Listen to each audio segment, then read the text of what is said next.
May the words of my mouth and the meditations of all our hearts be acceptable in your sight, O Lord, our rock and our redeemer.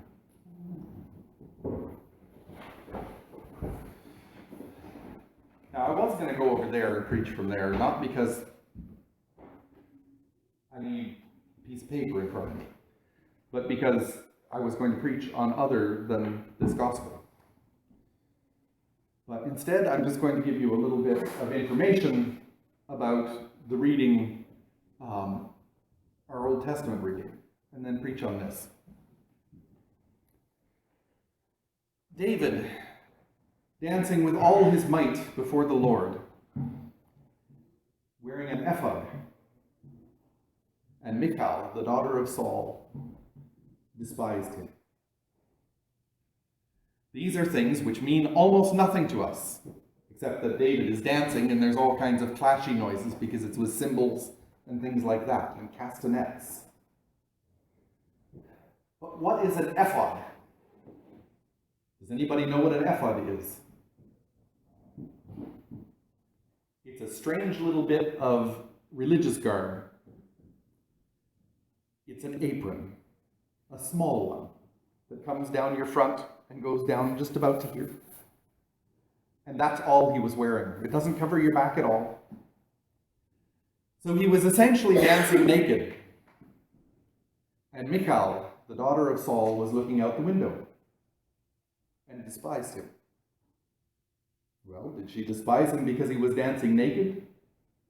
Did she despise him because he was happy and she wasn't? Did she despise him because she was his wife, but she wasn't his only wife? Because she was his wife, and the reading doesn't tell us that. Does she despise him because her father Saul was king and is no more? And now David is.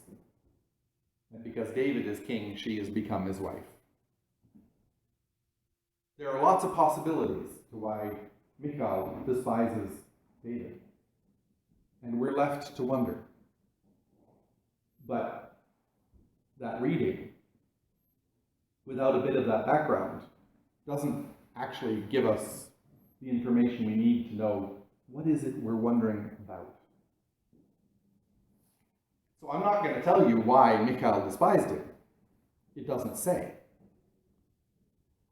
The important part is to ask the question. And not just assume that it's because of one thing or another that we think we see there.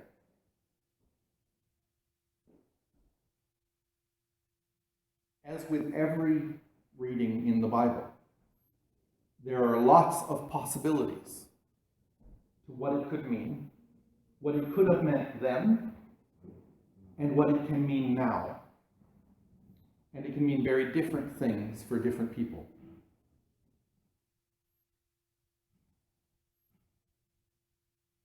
Now, our reading today from the Gospel of Mark about the beheading of John the Baptist. Not a very pleasant thing.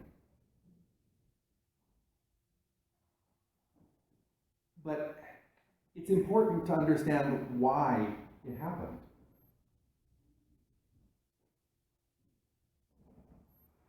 Why did Herodias so much want John dead? He had no power over her. He had no real influence over her. But she didn't like the way he behaved or what he did. The way he did it.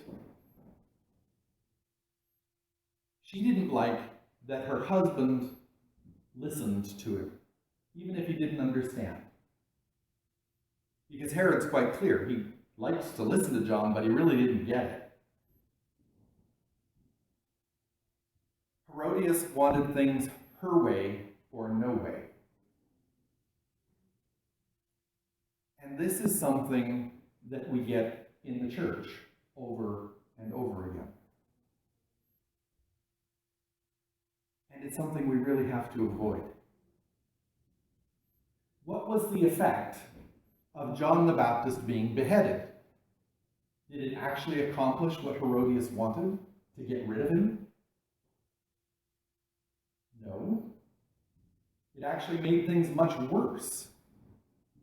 Because the message that he had been spreading spread even more. And then when Jesus started preaching, people asked, is it John all over again?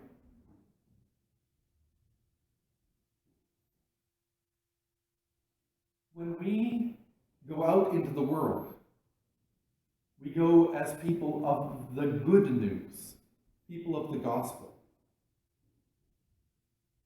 We can have lots of disagreements within our group. Talk about them, work through them.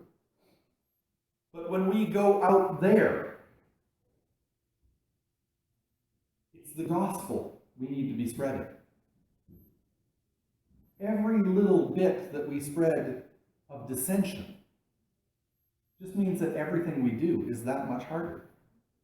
Even if we don't agree with how things are being done, by talking about those disagreements outside of this group, we make everything else we're trying to do that much harder. In fact, in a lot of ways, we make it impossible. We even make those things we're trying to get to happen impossible. Because we cut off access to the very people we're trying to reach. We're seen as a group of negative people spreading a negative message that people want nothing to do with. We have a lot of very good things happening here. We have potential for many more good things.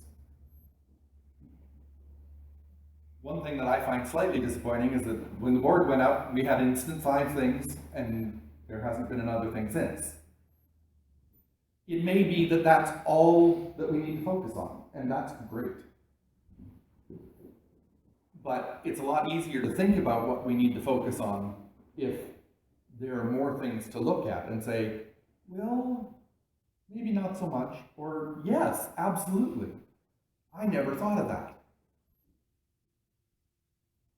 It's that discussion in the group and then carrying out the good news. And if we hear needs in the community, if we hear even things that are negative in the community, we speak of the positive and bring that discussion back so that we can address the negative. We don't join into it. We don't spread it. Because that's not good news. That's Herodias, trying to stop things from being not the way she wanted.